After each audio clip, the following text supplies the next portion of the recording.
Australia आएपछिदेखि चाहिँ पकाइ चाहिँ छैन, तर यो चाहिँ आइबस्छ है। यहाँ दिदी हुनुहुन्छ एउटा हो, सिस्टर क्रिस्टिन भन्ने, उसले चाहिँ मलाई अब एडप्टेड छोरा जस्तै बनाएको छ नि हौ।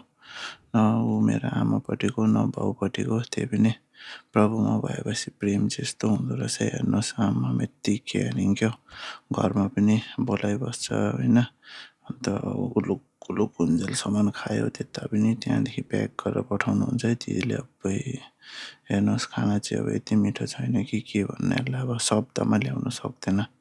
चारकोल चिकन हो यो, हेर्नुहोस् आमा।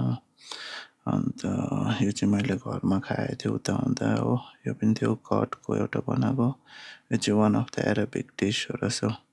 अन्त दिदीको चाहिँ पहिला रेस्ट्रोहरू पनि थियो नि त, निकै 15-20 साल चलाएको रहेछ हो। आम्मामा, कुक चाहिँ खतरा अनि खतरा। हेर्नुहोस् आम्मामा, आजको डिनर चाहिँ यही भयो। तपाईँको घरमा के पाक्यो?